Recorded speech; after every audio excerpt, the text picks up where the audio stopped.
തമ്പനയിൽ നിങ്ങൾ ശ്രദ്ധിച്ചിട്ടുണ്ടാവും പണക്കാരനാകുന്നതിൻ്റെ ലക്ഷണങ്ങൾ.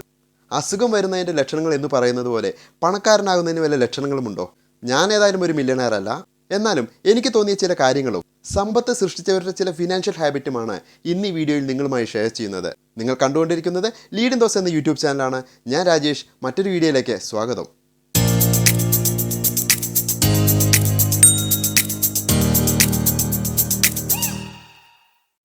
ഈയിടെ എൻ്റെ വൈഫിന് ഒരു സർജറി ആവശ്യം വന്നു. താരതമ്യേന ചെറിയ സർജറിയാണ്. 25,000 രൂപയോളമാണ് ചിലവ് വന്നത്. വളരെ ഓപ്പണായി പറയാം, എൻ്റെ കയ്യിൽ അത്ര തന്നെ പണം ക്യാഷായി എടുക്കാനില്ലായിരുന്നു. ഈ തുക എൻ്റെ ഏതെങ്കിലും ഒരു ഇൻവെസ്റ്റ്മെൻറ്റിൽ നിന്ന് അല്ലെങ്കിൽ സേവിങ്സിൽ നിന്ന് പോകേണ്ടതായിരുന്നു. പക്ഷേ വെറും 1,700 രൂപയ്ക്ക് വളരെ മികച്ച ട്രീറ്റ്മെൻറ്റ് ഞങ്ങൾക്ക് ലഭിച്ചു. യെസ്, ഇത് തന്നെയാണ് സമ്പത്തുള്ളവർ പിന്തുടരുന്ന ഒന്നാമത്തെ കാര്യം. സമ്പത്തുള്ളവർക്ക് ഒരു ഹോസ്പിറ്റൽ കേസ് വന്നാൽ ആ തുക അവർക്ക് അഫോർഡബിൾ ആയിരിക്കുമെങ്കിലും അവർക്ക് ആ തുക നൽകേണ്ടി വരുന്നില്ല. എന്നാൽ സാധാരണക്കാരെ സംബന്ധിച്ചിടത്തോളം ഇത്തരമൊരു അവസ്ഥ വന്നാൽ അവരുടെ ഇതുവരെയുള്ള നീക്കിയിരിപ്പ് ഈ ഒരു ആവശ്യത്തിന് വേണ്ടി ചിലവാകുകയും തികയാത്ത പണം കടം വാങ്ങിക്കേണ്ടി വരികയും ചെയ്യുന്നു. ഇതിൽ നിന്ന് രക്ഷപ്പെടാനുള്ള ഒരേ ഒരു വഴി ഒരു മെഡിക്ലെയിം പോളിസി എടുക്കുക എന്നുള്ളതാണ്. ഇവിടെ സാധാരണക്കാർക്കാണ് മെഡിക്ലെയിം പോളിസി ആവശ്യം, പക്ഷേ അവർ എടുക്കുന്നില്ല. പണക്കാർക്ക് ഇത് അത്ര തന്നെ ആവശ്യമില്ല, പക്ഷേ അവരുടെ കയ്യിൽ പണം ഉള്ളത് കാരണം അവർ അത് എടുക്കുകയും ചെയ്യുന്നു. അതുകൊണ്ട് തന്നെ പാവപ്പെട്ടവനെ സംബന്ധിച്ചിടത്തോളം ഇത്തരമൊരു അവസ്ഥ വന്നാൽ അവർ വലിയൊരു കടക്കണിയിലേക്ക് അകപ്പെടുകയും പണക്കാരനെ സംബന്ധിച്ചിടത്തോളം അവരുടെ സമ്പത്തിൽ ചെറിയൊരു ഇടിവ് മാത്രമേ വരികയുള്ളൂ എങ്കിൽ കൂടി അതുപോലും സംഭവിക്കാതെ മെഡിക്ലെയിം അവരെ സംരക്ഷിക്കുകയും ചെയ്യുന്നു. ഇതൊരു മെഡിക്ലെയിമിൻ്റെ കാര്യത്തിൽ മാത്രമല്ല, നിസ്സാരമായ ബൈക്ക് ഇൻഷുറൻസിൻ്റെ കാര്യത്തിലും ഇത് തന്നെയാണ് അവസ്ഥ.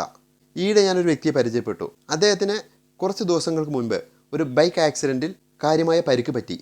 തലയിലെ സർജറിക്ക് ഏകദേശം 40,000 രൂപയോളം അയാൾക്ക് ചിലവ് വന്നു. ഞാൻ ആദ്യം ചോദിച്ചത് അദ്ദേഹത്തിന് മെഡിക്ലെയിം പോളിസി ഉണ്ടായിരുന്നു എന്നുള്ളതായിരുന്നു. അത് അദ്ദേഹത്തിനില്ല.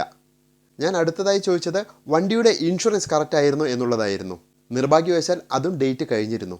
ഇനി ഇടിച്ച വണ്ടിയുടെ ഇൻഷുറൻസ് ക്ലിയർ ആണ് എങ്കിൽ അതിൽ തേർഡ് പാർട്ടി ക്ലെയിം ചെയ്ത് ഇദ്ദേഹത്തിന് ഫേവർ ആവുന്ന രീതിയിൽ കാര്യങ്ങൾ ചെയ്യാമായിരുന്നു. ഇവിടെ അതും ചെയ്യാൻ സാധിച്ചില്ല. അതുകൊണ്ട് തന്നെ നിങ്ങൾക്ക് സമ്പത്ത് സൃഷ്ടിക്കാൻ ആഗ്രഹമുണ്ടെങ്കിൽ നിങ്ങളുടെ mediclaim policy, term insurance policy, vehicle insurance എന്നിവയെല്ലാം അപ്ഡേറ്റ് ചെയ്ത് വെക്കുക. ഞാൻ മെഡിക്ലെയിം പോളിസി എടുത്തിരിക്കുന്നത് സ്റ്റാർ ഹെൽത്ത് ആണ്. ഏജൻറ്റിൻ്റെ നമ്പർ ഡിസ്ക്രിപ്ഷനിൽ നൽകിയിട്ടുണ്ട്. എന്തെങ്കിലും സംശയമുണ്ടെങ്കിലോ ആവശ്യമുണ്ടെങ്കിലോ അദ്ദേഹത്തെ കോൺടാക്ട് ചെയ്യാം. സമ്പത്തുള്ളവരുടെ രണ്ടാമത്തെ കാര്യം നോക്കുകയാണെങ്കിൽ അവർക്ക് അവരുടെ കടത്തെപ്പറ്റി വ്യക്തമായ ഒരു ധാരണ ഉണ്ടായിരിക്കും എന്നുള്ളതാണ്. വ്യക്തമായ ധാരണ എന്ന് പറഞ്ഞാൽ അസറ്റിൻ്റെ എത്ര ശതമാനമുണ്ട് കടം കൂടുന്നുണ്ടോ, ഈ കടം എപ്പോൾ ക്ലോസ് ചെയ്യാൻ സാധിക്കും, ഇന്ന് ഈ സെക്കൻഡിൽ അസറ്റ് വിറ്റ് കടം ക്ലോസ് ചെയ്യുകയാണെങ്കിൽ ബാക്കി അസറ്റ് എത്ര കാണും എന്നിങ്ങനെ എല്ലാ കാര്യങ്ങളും അവരുടെ മനസ്സിലുണ്ടാകും. അതുകൊണ്ട് തന്നെ കടം ഒരിക്കലും അവരുടെ താളം തെറ്റിക്കില്ല. ഇവരുടെ അസറ്റിനെ പറ്റി പറഞ്ഞു. ഇവരുടെ അസറ്റ് ഡൈവേഴ്സിഫൈഡ് ആയിരിക്കും എന്നുള്ളതാണ് മൂന്നാമത്തെ കാര്യം. ചില ആളുകളെ ശ്രദ്ധിച്ചിട്ടുണ്ട്, അവർ അവരുടെ ബിസിനസ് മേഖലയിൽ മാത്രമേ പണം ഇൻവെസ്റ്റ് ചെയ്യൂ. ഉദാഹരണം പറയുകയാണെങ്കിൽ ഹെവി വെഹിക്കിൾ മേഖലയിൽ വർക്ക് ചെയ്യുന്ന ഒരു സുഹൃത്ത്, അദ്ദേഹത്തിൻ്റെ ബിസിനസ്സിൽ ലാഭം വരുന്നതിനനുസരിച്ച് പുതിയ വണ്ടികൾ വാങ്ങിക്കൊണ്ടേയിരുന്നു. എന്നാൽ പെട്ടെന്ന് കൊറോണ വന്നപ്പോൾ അവരുടെ ബിസിനസ് ശരിക്കും സ്ട്രഗിൾ ചെയ്തു. കൊറോണ മാത്രമല്ല, ആ ഒരു സ്പെസിഫൈഡ് സെക്ടറിൽ എന്തെങ്കിലും ഒരു ഇമ്പാക്റ്റ് ഉണ്ടായാൽ ഇത് തന്നെയാണ് അവസ്ഥ.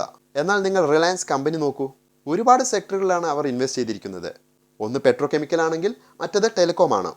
ഇനിയൊന്ന് ഇലക്ട്രോണിക്സ് ആണെങ്കിൽ അതിനടുത്തത് റീറ്റെയിൽ ആണ്. അതുകൊണ്ട് തന്നെ നിങ്ങളുടെ അസറ്റ് ഡൈവേഴ്സിഫൈ ആയി വയ്ക്കുക. നാലാമത്തെ കാര്യം, സമ്പത്ത് സൃഷ്ടിക്കുന്നവർക്ക് പാസീവ് ഇൻകം വരുന്നത് കാണാം എന്നുള്ളതാണ്. എന്താണ് പാസീവ് ഇൻകം? നമ്മൾ ഡയറക്റ്റായി പാർട്ടിസിപ്പേറ്റ് ചെയ്തില്ലെങ്കിലും നമുക്ക് ഇൻകം ലഭിക്കുന്നതാണ് പാസീവ് ഇൻകം. സ്റ്റോക്ക് മാർക്കറ്റിൽ നിന്നും മ്യൂച്വൽ ഫണ്ടിൽ നിന്നുമുള്ള എല്ലാ ഇൻകവും നമുക്ക് പാസീവ് ഇൻകമായി കണക്കുകൂട്ടാം. കാരണം നമ്മൾ അതിൽ ഡയറക്റ്റായി പാർട്ടിസിപ്പേറ്റ് ചെയ്യുന്നില്ല. ഉദാഹരണം പറയുകയാണെങ്കിൽ ഞാൻ സെലക്ട് ചെയ്ത 15 സ്റ്റോക്കുകളിൽ 4 സ്റ്റോക്കുകൾ 100% റിട്ടേൺ നൽകിയിട്ടുണ്ട്. ഇതൊരു പാസീവ് ഇൻകമാണ്. അതുപോലെ എനിക്ക് യൂട്യൂബിൽ നിന്ന് ലഭിക്കുന്ന റവന്യൂ അതും ഒരു പാസീവ് ഇൻകമാണ്.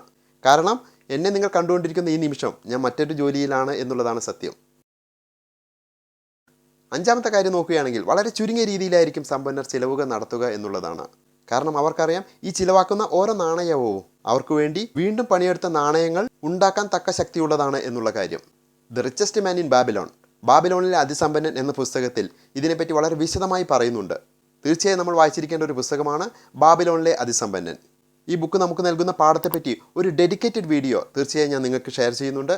അതുകൊണ്ട് തന്നെ ചാനൽ സബ്സ്ക്രൈബ് ചെയ്യുക. ആറാമത്തെ കാര്യം നോക്കുകയാണെങ്കിൽ സമ്പന്നർ മറ്റുള്ളവരുടെ സമയം പണം കൊടുത്ത് വാങ്ങുന്നു എന്നുള്ളതാണ്. വളരെ രസകരമായ ഒരു ഉദാഹരണം പറയുകയാണെങ്കിൽ ലുലു സൂപ്പർ മാർക്കറ്റിൻ്റെ ഓണർ ശ്രീ യൂസഫ് അലി സാർ അദ്ദേഹത്തിൻ്റെ ഏതെങ്കിലും ഒരു സൂപ്പർ മാർക്കറ്റിൻ്റെ ക്യാഷ് കൗണ്ടറിൽ ഇരിക്കുന്നുണ്ടോ ഒരാളുടെയെങ്കിലും ശമ്പളം ലാഭിക്കാൻ വേണ്ടി? ഇല്ല, അദ്ദേഹം അതിന് പണം നൽകി മറ്റൊരാളുടെ സമയം വാങ്ങിക്കുന്നു. മറ്റൊരു കാര്യം പറയുകയാണെങ്കിൽ മുകേഷ് അംബാനിക്ക് അറിയുമോ റിലയൻസ് ജിയോ 3 മാസത്തേക്ക് റീചാർജ് ചെയ്യുകയാണെങ്കിൽ ആ പാക്കേജ് എത്രയാണെന്ന് അദ്ദേഹത്തിന് അറിയുമോ? ഒരിക്കലുമില്ല. അദ്ദേഹം അതിൻ്റെ പ്ലാൻ തയ്യാറാക്കാൻ ഒരു മികച്ചൊരു ടീമിനെ ഡെവലപ്പ് ചെയ്ത് വെച്ചിരിക്കുകയാണ്. അതേസമയം അവർ അവരുടെ സമയം വളരെ ഫലപ്രദമായി വിനിയോഗിക്കുകയും ഹാർഡ് വർക്ക് ചെയ്യുകയും ചെയ്യുന്നു എന്നുള്ളതാണ് മറ്റൊരു കാര്യം. ഏഴാമത്തെ കാര്യം നോക്കുകയാണെങ്കിൽ ബാഡ് ഹാബിറ്റായ സിഗരറ്റ്, മദ്യം, ലോട്ടറി തുടങ്ങിയവയെല്ലാം നമ്മുടെ ലൈഫിനെ ബാധിക്കാത്ത രീതിയിൽ ചെയ്യുക എന്നുള്ളതാണ്. മറ്റൊരു വീഡിയോയുടെ ആവശ്യത്തിന് വേണ്ടി 100 രൂപയുടെ ബിയർ സർക്കാരിന് ലഭിക്കുന്നത് 30 രൂപയിൽ താഴെ മാത്രമാണ് വില എന്ന് ഞാൻ മനസ്സിലാക്കിയിരുന്നു. നമുക്കറിയാം കേരളത്തിൽ ഏറ്റവും കൂടുതൽ ലഭിക്കുന്ന ശുദ്ധജലം അത് നമുക്കൊരു പ്ലാസ്റ്റിക് ബോട്ടിൽ ലഭിക്കണമെങ്കിൽ കൂടി 15 രൂപയെങ്കിലും നൽകണം. അപ്പോഴാണ് കുപ്പിയിൽ ബിയർ കമ്പനി ബിയർ സർക്കാരിന് 30 രൂപയിൽ താഴെ മാത്രം വിലയ്ക്ക് നൽകുന്നത്. അപ്പോൾ ഇതിൻ്റെ ക്വാളിറ്റി ഒന്ന് ആലോചിച്ച് നോക്കൂ. അതുപോലെ നിങ്ങൾ ലോട്ടറി എടുക്കുകയാണെങ്കിൽ 5 ലക്ഷത്തിൽ കൂടുതൽ തുക നിങ്ങൾക്ക് ലഭിക്കുവാനുള്ള സാധ്യത 0.00014% മാത്രമാണ്. ഇതിനേക്കാൾ എത്രയോ ഇരട്ടി സാധ്യതയാണ് നിങ്ങൾ IAS പരീക്ഷയിൽ ജയിക്കുന്നതിന്. അപ്പോൾ സമ്പന്നർ പിന്തുടരുന്ന മുകളിൽ പറഞ്ഞ പോളിസികൾ നോക്കുകയാണെങ്കിൽ 1.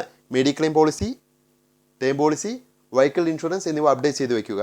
2. കടത്തെപ്പറ്റി ഒരു മികച്ച ധാരണ ഉണ്ടാക്കുക. 3. അസറ്റ് ഡൈവേഴ്സിഫൈഡ് ആയിരിക്കുക. 4. പാസീവ് ഇൻകം കണ്ടെത്തുക. 5. ചെലവ് ചുരുക്കുക.